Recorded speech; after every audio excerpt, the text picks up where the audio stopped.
A man accepts a winter caretaker job at a huge mountain hotel that closes for the season. I'm the one who witnesses the change in him as the snow seals us in and the building turns quiet in a way that feels alive. Strange signs start small. Doors that don't stay shut, rooms that feel occupied when they're empty, and a growing obsession that pulls him down the hotel's endless halls. As tension builds, a private argument inside that isolated hotel becomes something far more dangerous. And the storm outside is not the worst thing keeping us trapped. Chapter 1. The Winter Job. My brother never wanted help. That was his main problem and, if I'm being honest, his main pride.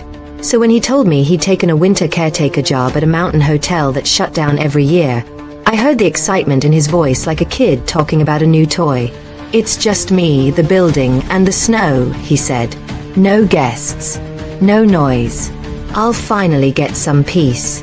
I drove up with him the first day because he asked me to, pretending it was about hauling supplies. I think he wanted a witness. The hotel sat above the tree line like a huge, sleeping animal. The wind pushed snow across the parking lot in thin sheets, even though the season had only started. A manager met us at the doors. He looked tired, the way people do when they've stopped believing in calm weather. He walked us through the lobby, past a front desk that seemed too big for any real person, past hallways that ran straight and long as if the building liked watching you walk away.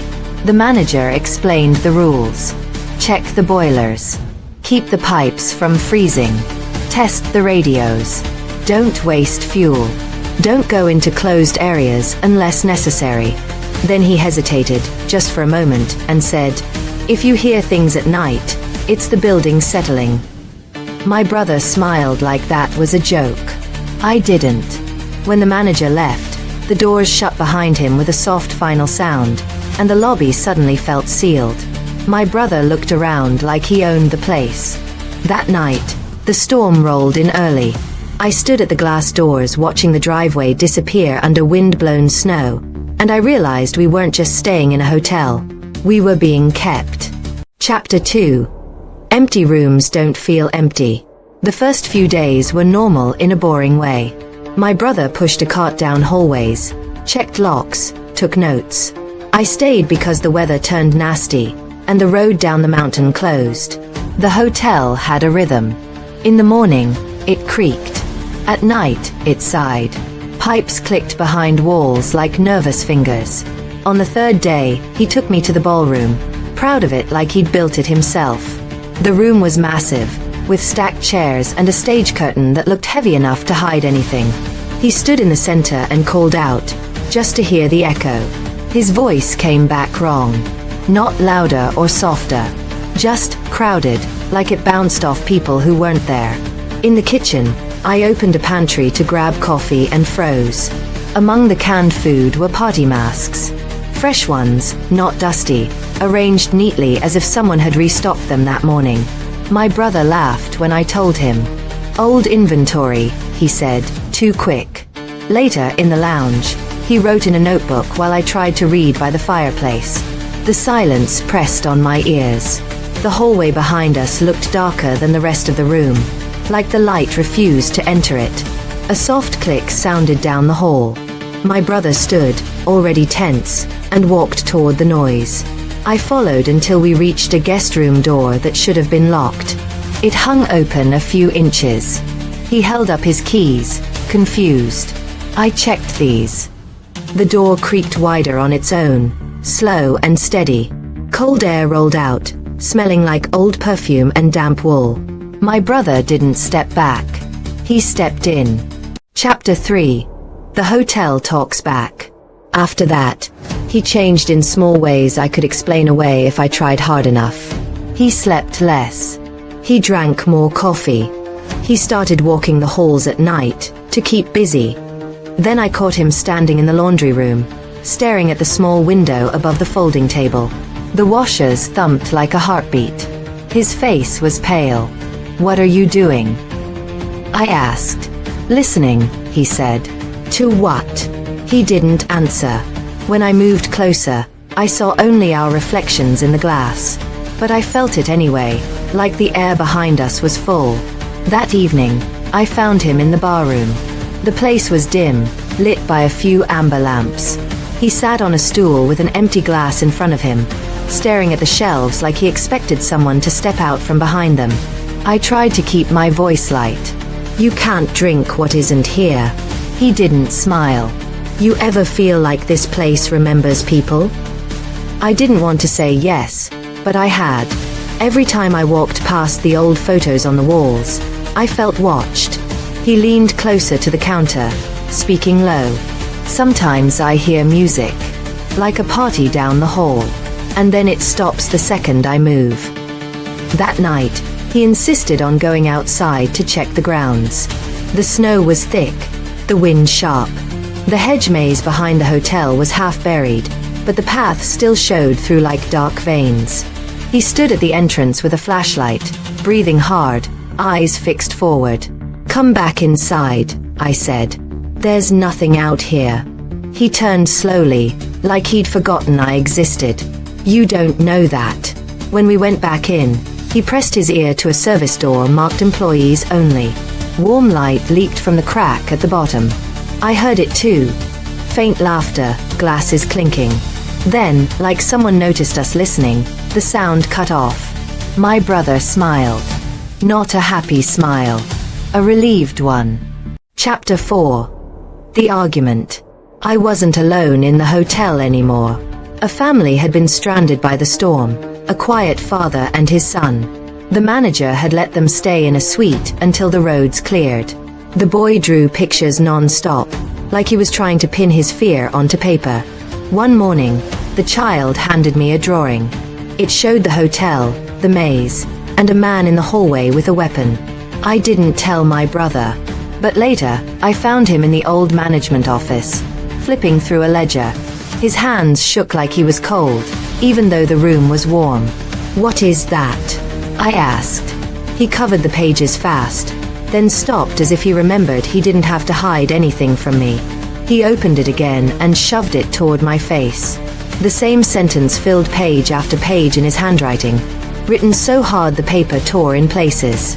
"The hotel wants what it wants." I stared at him. "When did you write this?" His eyes flicked toward the wall of framed photos, then back to me.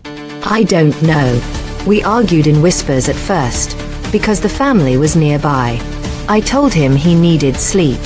He told me I was trying to control him. I told him the hotel was messing with him. He told me the hotel was helping him see clearly for the first time in his life. His voice rose. "You think I'm weak. I think you're in danger," I said. His face tightened, like my words were an insult. He stepped into the hallway, blocking it with his body as if the building had asked him to guard it. Behind me, the father pulled his son close. My brother's jaw clenched.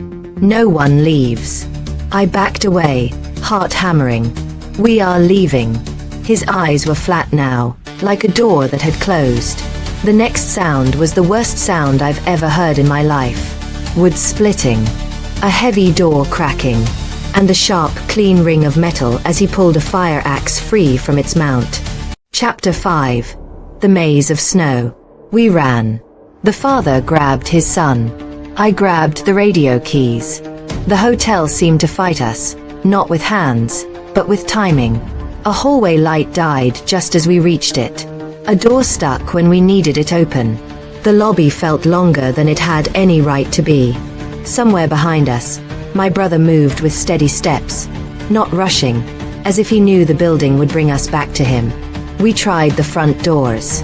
Ice sealed them like glue. We tried a back corridor. The emergency exit wouldn't budge. The metal push bar was frozen in place. The father's voice trembled. What does he want? I didn't know how to answer. I only knew the hotel wanted him to want something too. A distant thump echoed through the building. Then another. Slow, deliberate, getting closer. We had one option left. The hedge maze. The storm hit us like a wall when we stepped outside. Wind stole our breath. Snow blinded us. The hotel loomed behind, a giant shape against the night. We pushed into the maze, following the dark lines of the paths. The hedges rose on both sides, crusted with ice.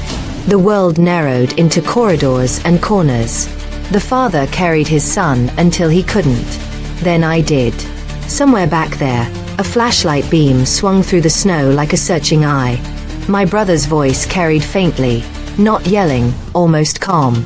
"Come back," he said. "It's warmer inside." We crouched in a bend of the maze, trying not to breathe loud. The boy's mittened hand clutched my sleeve. The father's eyes were wide, shining with panic. Footsteps crunched nearby. The flashlight beam paused at an intersection. And for one awful moment, I understood what the hotel was doing. It wasn't trapping us in the maze. It was teaching him how to hunt. Chapter 6. The hotel remembers. Dawn came weak and cold. The storm eased just enough to make the silence louder. Snowdrifts looked smooth, almost peaceful, the way a blanket looks peaceful until you realize someone is under it. We found a maintenance path that led away from the maze toward a small service building. Inside was an old radio room. I turned dials with shaking hands, trying to reach anyone, any station, any ranger, any road crew. Static answered back. Then a thin voice that came and went like it was trapped under ice. Behind us, the main hotel stood quiet. Too quiet. I looked back once, and I wish I hadn't. Through a distant window, I thought I saw my brother standing in a hallway, motionless, watching, like he was waiting for the building to tell him what to do next. Later, when the signal failed again, I stepped into the hotel's lobby one last time to grab supplies. Morning light filtered through high windows, pale and watery. The chandelier hung still.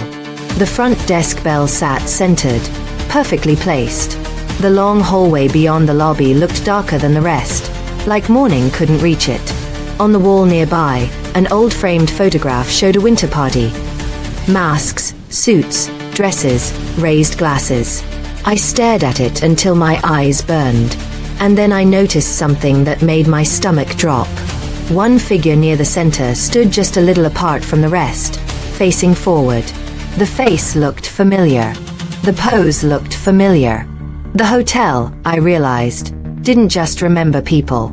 It kept them. If you want more scary stories inspired by classic horror, subscribe to the channel, turn on notifications, and give this video a like. Comment what you think the hotel really was doing, and share this video with a friend who loves chilling winter horror.